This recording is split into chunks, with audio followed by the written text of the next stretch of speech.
साथियों, यह सेशन बहुत मजेदार होने वाला है क्योंकि आपके सिलेबस में जितना जितनी आधुनिक काल की कविताएं लगी हुई हैं, सभी को आधार बना करके यह टेस्ट बनाया गया है।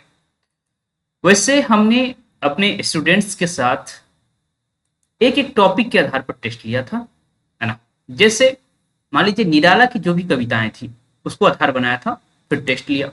उसके बाद नागार्जुन की जो कविताएं थी, आगे की जो कविताएं थी, प्रसाद की जो कविताएं थी, महादेवी की जो कविताएं थी, अर्थात आधुनिक काल की जितनी कविताएं थी सभी को आधार बनाकर मैंने टेस्ट लिया है।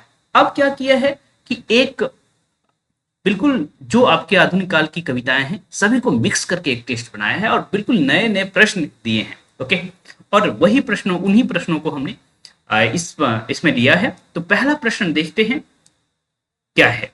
उससे पहले मैं बता दूं, अभी भी आपके पास समय है कम से कम टेस्ट प्रैक्टिस करने का, और मुझसे जुड़ना चाहें तो मात्र 101 में जुड़ सकते हैं। ऐप के माध्यम से पेमेंट करिए, ज्यादा अच्छा रहेगा। साहित्य सहचर ऐप है हमारा, उस ऐप पर जाइए और आराम से पेमेंट कर सकते हैं। तो चलिए हम शुरू करते हैं। असंख्य कृति रश्मियां विकीर्ण दिव्य दाहसी, सपूत डैश के रुको नसूर साहसी, आरती सैन्य सिंधु में। तो ये जो पंक्ति है ना, कहां से ली गई है आप आराम से बता सकते हैं। हिमाद्री तुंग सिंह से प्रबुद्ध शुद्ध भारती, स्वयं प्रभु समुज्जला स्वतंत्रता पुकारती। तो यहां से उठाई गई पंक्ति है और आपको पता है कि ये प्रसाद की पंक्ति है। ओके, जयशंकर प्रसाद की पंक्ति है। तो ये पूछा जा रहा है कि भाई यहाँ खाली स्थान में क्या भरा जाएगा। भारती, भूमिमय, मातृभूमि और भारत भूमि। ओके, तो मैं कंफ्यूज करने के लिए बहुत कुछ करता हूं जिससे कि आप कंफ्यूज हैं हो और गलत करें। ओके, जो हमारे स्टूडेंट हैं वो लगातार प्रैक्टिस भी कर रहे हैं। तो इसका जो उत्तर है ना वो हो जाएगा असंख्य कृति रश्मियां विकीर्ण विकीर्ण दिव्य दाहसी, सपुत्र सपूत मातृभूमि के, है ना। तो ये मातृभूमि सही उत्तर हो जाएगा। ठीक है, तो इसका सही उत्तर मातृभूमि होगा। तो जितनी कविताएं हैं सभी को आधार बना करके 35 प्रश्न बना है। और आप ये सोचिए कि आपको नागार्जुन के आधार पर 20 प्रश्न का टेस्ट लिया गया, अज्ञे के आधार पर 20 प्रश्न का टेस्ट लिया गया, प्रसाद के आधार पर 20 प्रश्न का टेस्ट लिया गया, महादेवी के आधार पर 20 प्रश्न का टेस्ट लिया गया और निराला के आधार पर 20 प्रश्नों का टेस्ट लिया गया। तो कुल मिला के हमने 100 प्रश्न तो आपको ऐसे दे दिए थे। ठीक है, और फिर 35 प्रश्न अलग से दिए हैं। ओके, तो समझिए कि भाई मैं कितना प्रैक्टिस करवा रहा हूँ आपका। ठीक है, तो ये काम मैं लगातार कर रहा हूँ। और ये तो सिर्फ आपका टेक्स्ट एक पोर्शन हुआ। हिंदी साहित्य का इतिहास और व्याकरण आधारित पर डे 30 से 40 प्रश्नों का टेस्ट अलग से होता है। ओके, और भी टेस्ट धीरे धीरे मैं ले रहा हूँ। ओके, आप अपने एग्जाम तक बहुत कुछ कर पाएंगे। तो WBET TGT हिंदी वाले छात्र चाहें तो अभी भी जुड़ सकते हैं। ठीक है, कहेंगे समय कम है, लेकिन टेस्ट देने में समय क्या, एक दिन में सारा टेस्ट प्रैक्टिस कर जाइए। किस कवि का जन्म महिषादल मेदिनीपुर में हुआ? सबसे आसान प्रश्न था और देखिए 100% छात्रों ने इसको सही कर दिया, निराला, है ना। चलिए, प्रसाद का जन्म काशी में हुआ।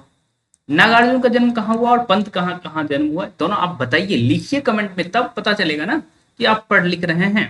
ओके, तो ये देखिए प्रश्न था, कलगी मोर सजाब, एक मिनट में नीचे कर दे रहा हूं, आपको दिख नहीं रहा होगा। कलगी मोर सजाब ले, काशवीर है बाबले।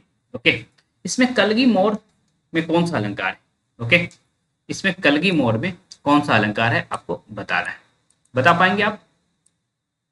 ओके, उम्मीद है आप बता ले जाएंगे। तो कलगी मोर सजाब ले, कसाब हुए हैं बाबले, है ना। तो ये कलगी मोर में रूपक अलंकार है। ठीक है, तो आप देखेंगे कि इस तरह के प्रश्न आते हैं। और किस कविता से ली गई है पंक्ति, है ना। ये क्या कतकी पूनों से ली गई है? और कतकी पूनों किसकी कविता है? अज्ञे की कविता है। यदि आपको नहीं पता है तो समझिए कि आप पीछे चल रहे हैं, यदि पता है तो समझिए कि आप आगे चल रहे हैं। ओके, तो कतकी पूनों किसकी कविता है? अज्ञे की। ओके, तो उम्मीद है कि आप इस प्रश्न को किए होंगे। अब हम नेक्स्ट चलते हैं। झूम झूम मृदु गरज गरज घन घोर राग अंबर अंबर, अंबर में भिज भर निजरोर, झर झर झर निर्झर गिरिसर में घर, मरु तरु मर मर सागर में। यह किस कविता की पंक्ति है? ओके, तो झूम झूम मृदु गरज गरज घन घोर, राग अमर अंबर में भर निज रोर, झर झर झर निर्झर गिरिझर गिरिसर में, घर मरु तरु मरमर सागर में। ओके, तो ये वास्तव में यहां से आपको पकड़ लेना चाहिए था, झर झर झर निर्झर गिरिसर में। ओके, और घन घोर गरज घन घोर। ओके, और एक राग भी आप अपने आप देख पा रहे होंगे। तो ये बादल राग कविता से ली गई पंक्ति है। ठीक है, और बादल राग किसके द्वारा रचित है? तो निराला।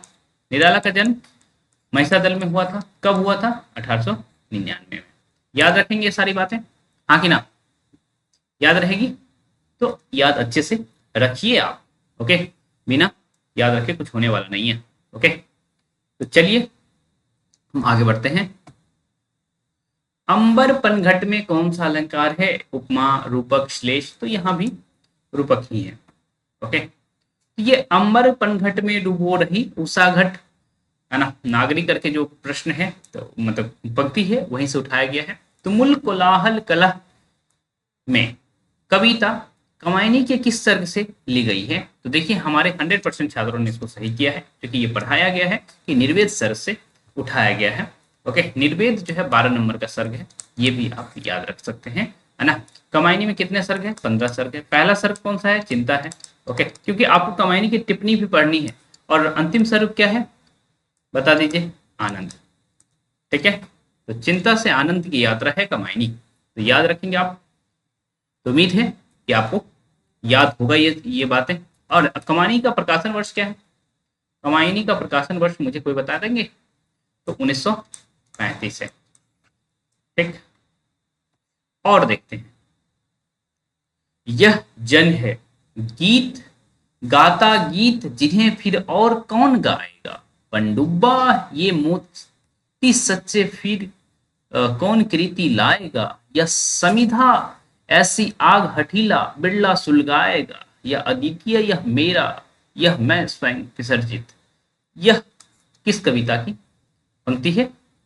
यह किसके कविता की पंक्ति है? वास्तव में यह होना चाहिए था। तो ये किसके कविता की पंक्ति है?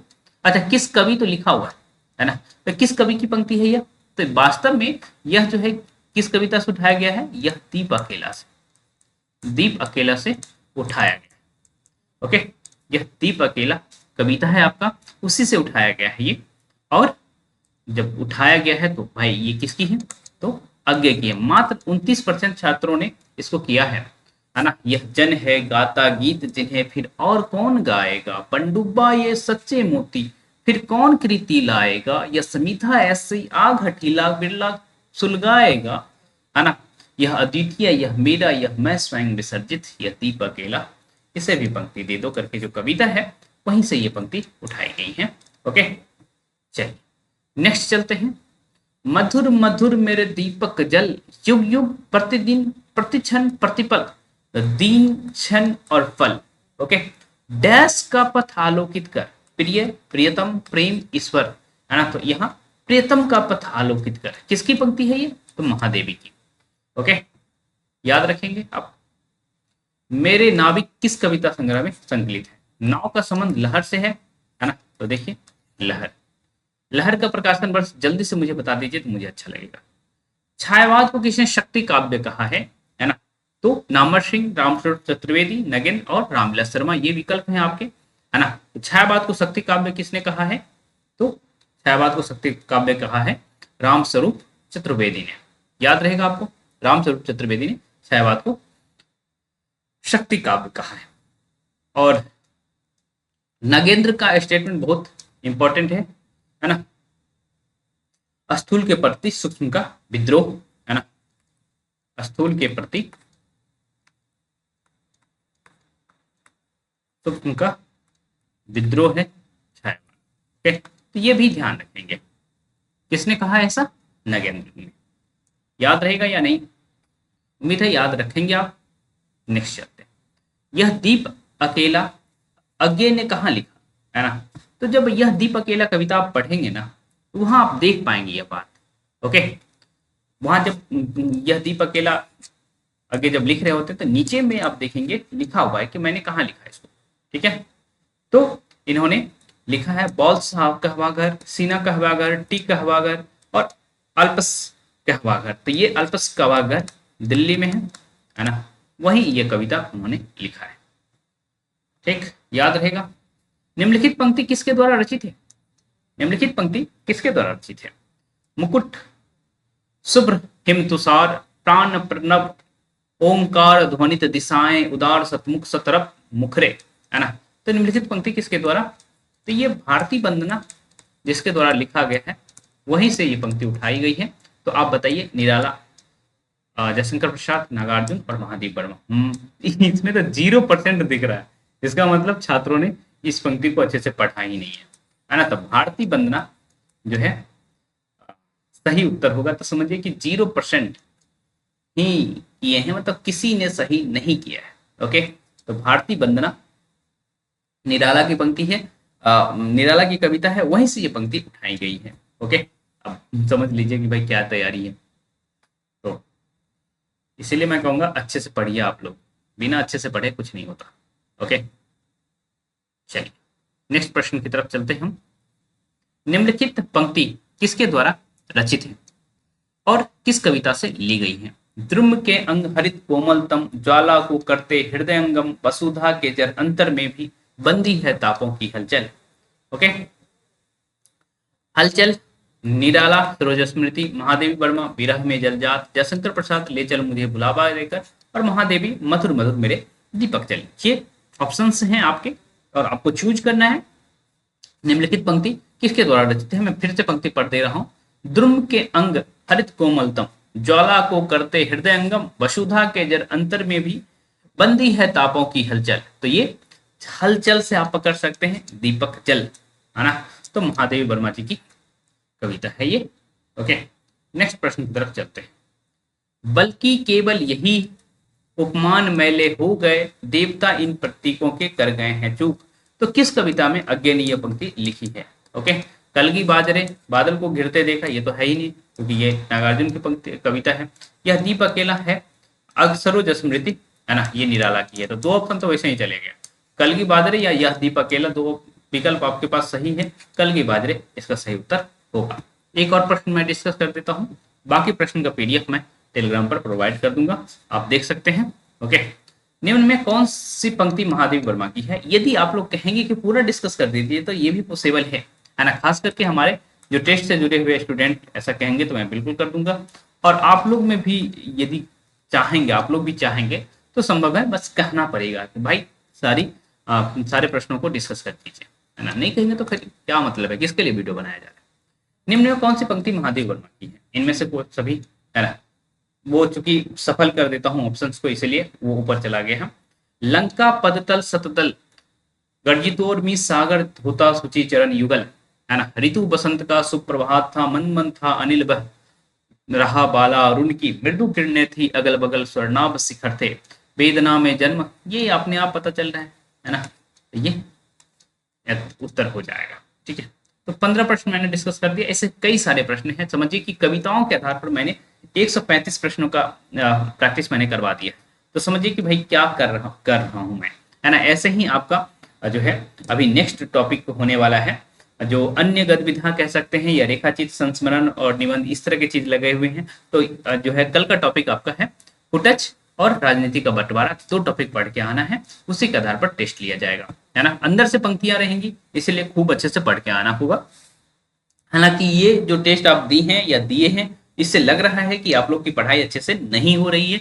मुझे काफी व्यथा है कि भाई आप लोग अच्छे से नहीं पढ़ रहे हैं। ओके, तो अच्छे से नहीं पढ़ेंगे तो रिजल्ट कैसे होगा, इसलिए खूब अच्छे से पढ़िए, है ना। हम मिलते रहेंगे। आपको अच्छा लगता है तो भाई हमारे साथ जुड़ सकते हैं। जो नए नहीं जुड़े हैं अभी तक, वो अभी भी जुड़ सकते हैं। मात्र 101 रुपया प्राइस रखा गया है, अब इससे कम नहीं किया जा सकता है दोस्तों। ओके, अब इतने अच्छे कंटेंट के बाद आप 101 रुपया नहीं पे कर सकते हैं तो कोई मतलब नहीं है। ओके, तो चलिए हम मिलते रहेंगे।